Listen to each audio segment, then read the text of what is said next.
A squat hold is an isometric hold on our lower body. We really want to get this right, so we really activate in around our quad muscles and our groin areas. So from the starting position, feet are outside the hips. From here, you're going to sit down, keep your knees pushed out. When we get down to parallel, so our hips are in line with our knees, we pull our elbows just inside the knee and we use our hands to lever them out and really create some tension around our hip and groin area as well as our quads. So from the side, feet outside the hips, we're going to sit down and back, and then we're going to lever the knees out to create that tension along the groin. And that's a squat. An RDL hold, Romanian deadlift, is a hold where we're going to create tension on the hamstrings and hold in position to get the blood flowing in the area. So our starting position is going to be feet shoulder width apart. We're going to unlock our knees here and we're going to hinge our hips back and back until we feel our hamstrings engage. We're going to hold this position then for as long as time specified and then stand back up. From the side, shoulder width feet apart, unlock our knees, hips go back, and our knees stay where they are. We're going to keep our feet planted down and hold this position for as long as specified. You should really feel it on your hamstrings. If you're not, just try and push back further with the hips. If your knees start to drift forward, we're starting to load our quad muscles and it becomes more of a squat type movement. So to really engage the hamstrings, we keep our knee directly over our ankle and really hinge the hips back in the movement. And that's your RDL hold. Spiderman Windmill is a great dynamic warm-up exercise. We use that to get some leg and upper body warm-up done to get the blood flowing in the total body. Starting position, push-up position, foot comes up outside your hand. You're going to sink your hips towards the ground, so sink them down. The same hand as the foot rotates up towards the roof when you follow with your eyes. After that, bring the foot back, alternate onto the opposite side, sink the hips. Same hand again, rotate the spine, and repeat. And that's your spine. Prisoner squat is a simple squat variation where we're going to keep our hands out as if we're handcuffed. From here, we're going to sit down in the squat position and then drive back up. So feet outside the hips, toes slightly pointed out, arms out, squat down and drive up. And that's your prisoner squat. Squat jumps are a lower body plyometric exercise, so they're explosive in their nature. This is really going to get the heart and lungs working and you really feel it in your legs. Starting position, our feet are outside your hips. From here, you're going to take a small bend and you're going to jump and then sit right down and jump again. You want to land on the heel with a soft knee so your hips are able to go straight down rather than landing with a stiff leg and getting impact on the knees. So from the side, feet are outside the hips. We're going to take a little bend, jump, back down, jump, back down. So you want to work through those as nice and quick as possible, keeping your feet in the same position. Focus on landing on the heel with a soft knee, allowing you to sit straight down and explode back up. And that's a squat jump. Squats are one of your lower body compound movements, meaning we're going to engage more than just one muscle when we're doing it. One of the biggest and strongest movements the body can complete, and being able to do a body weight squat efficiently is super important. Our starting form should be feet just outside the hips to create some room for our hips to sit down into the squat. I like to keep my toes slightly pointed out, and most people will, to engage that extra mobility at the bottom of the squat. From here, we're going to sit back slightly and we're going to keep our knees tracking over the toe and sit down and then drive back up from the outside of the knee. From the side, feet just outside, toes slightly pointed out, and we're going to track that invisible line with our knee over the toes out at an angle to give our hips the space to sit down. So back, out, and drive up. To get a really good squat, we want to get this hip crease here in under the knee, which means we're breaking parallel, and then drive up and keeping our torso as upright as possible throughout the movement. Any questions on the squat? Single leg glute bridge is a hamstring dominant movement, similar to a glute bridge, but we're really going to isolate each hamstring individually and get some really good work in. Our starting position is on the ground, so we lie flat on our back. From here, you're going to bring one heel right in towards your bum. You're going to bring the other leg straight up. Push your knees together, so you've really pushed them together and keeping them nice and straight.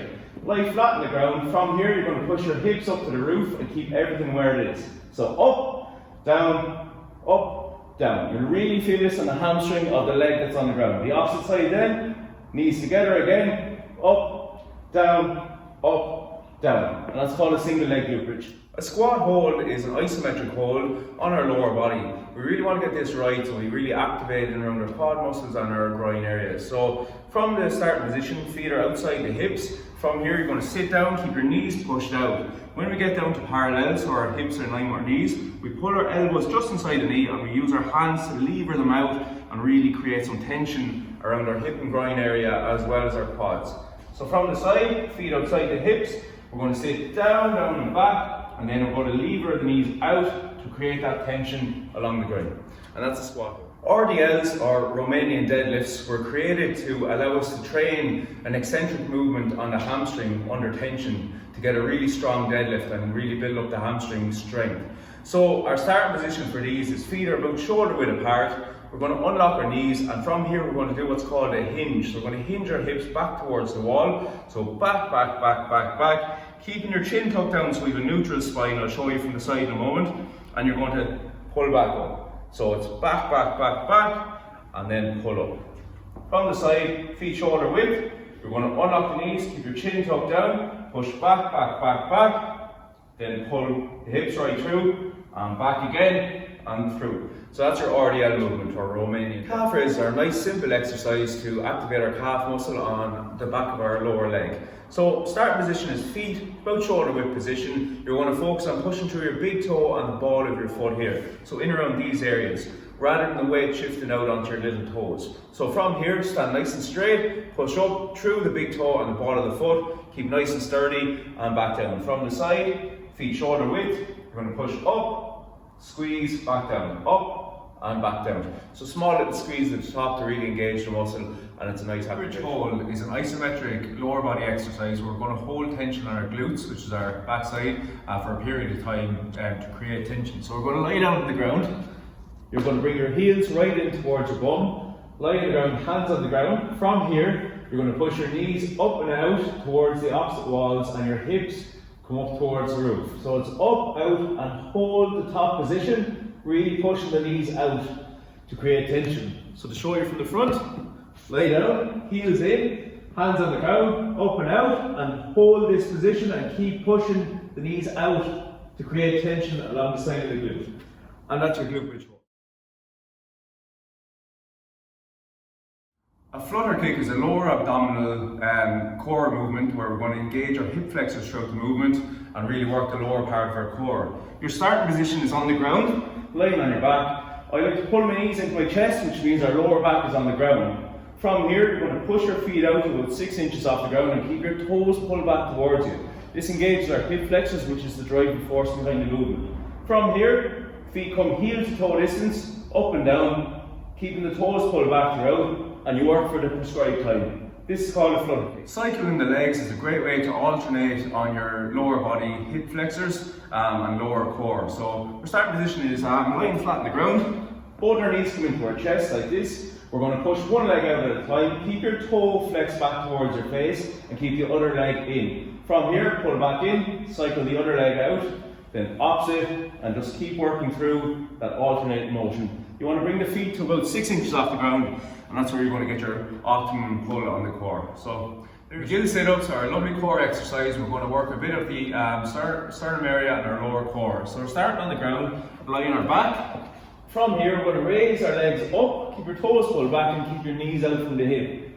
Hands come up towards the roof, and from here, you're going to sit up and bring your hands directly up to the roof. So it's up and down. You get a lovely work across the top of the core, and because your legs are up in the air, you're holding some tension on your lower core as well. So it's a great full core exercise for the front of the core, and that's a gill sit-up.